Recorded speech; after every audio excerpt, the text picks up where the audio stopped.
না। ৭৫ বছরের স্বাধীন ভারতবর্ষে আমরা যতটুকু অর্জন করেছি তাকে বিকিয়ে যেতে দেশের শ্রমজীবী মানুষই করতে দেবে না। এই লক্ষ্যে দেশের শ্রমজীবী আন্দোলনকে এগোতে হবে, এই ব্যবস্থাটাকে বদলে দেওয়ার জন্য।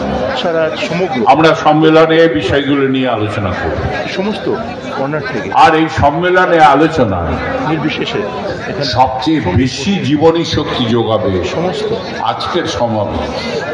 7টা থেকে গাড়ি চালানো বন্ধ, থাপ্পড় মেরে রাস্তা জমিয়ে দিয়েছেন, ভরিয়ে দিয়েছেন, জাম করে দিয়েছেন শহরের মুখ্য প্রাণ কেন্দ্রকে। এই অর্ডার দেখে, এই ভিড় দেখে, এই মানুষের এই আক্রামকতা, এটাই আমাদের লড়াইয়ের মূল হাতিয়ার। হিমশীতল হয়ে যাবে মানুষের সমর্থনের উপর ভিত্তি করে এই আক্রামকতা। ততটা কিন্তু আবহাওয়া বদলাবে, ত্রিপুরাতেও বদলাবে, বদলাতে বাধ্য। মিটিং করতে দেবে না। প্রথম মিটিং করা যায়নিও, কিন্তু শুরু হয়ে গেছে। বড় বড় জমায়েত হচ্ছে, পারমিশন দেবে না, পুলিশ বসাবে। 7 গ্রামে পুলিশ বসিয়েছিল। মানুষের জনরোষ তাকে কানে ধরে শিক্ষা দিয়ে দিয়েছে আপনার ত্রিপুরার জমিতে। এটাই আমাদের বড় পাওনা, বড় শক্তি। লড়াইয়ে চলতে চলতে, এগোতে এগোতে মানুষের মধ্যে এই চেতনার সঞ্চার ঘটছে।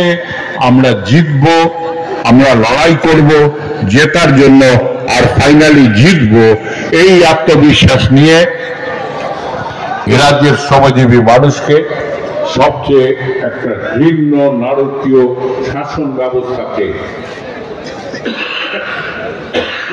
তার শেষ যাত্রায় পাঠিয়ে দেওয়া, এই লক্ষ্যকে সামনে রেখে, ইমিডিয়েট লক্ষ্যকে, আর বড় লক্ষ্য পুঁজিবাদী ব্যবস্থার অবসান ঘটানো, এই লক্ষ্যে দেশের শ্রমিক আন্দোলন আজকে এক মঞ্চে এসছে।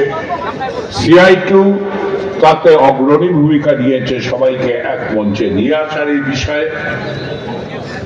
গত 9 জুলাই ধর্মঘট হয়েছে, আবার আমরা আলোচনায় বসছি আরো বড় পর্যায়ের আন্দোলন নিয়ে যাওয়ার দিকে। ইতিমধ্যে আক্রমণও চলছে, আবার নতুন করে ইলেকট্রিসিটি অ্যামেন্ডমেন্ট বিল নিয়ে আসা হয়েছে। বিজলির অধিকার আর মানুষের অধিকার থাকবে না যদি এই বিল লাগু পাস হয়ে যায়, আইন হয়ে, আর একই সঙ্গে স্মার্ট মিটার লাগু হয়ে যায়, থাকবে না।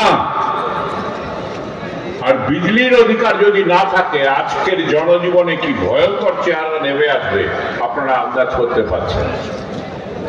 এটাও মরণ বাঁচন লড়াই। বাড়িতে স্মার্ট মিটার লাগাতে এলে লাগাতে দেবেন না।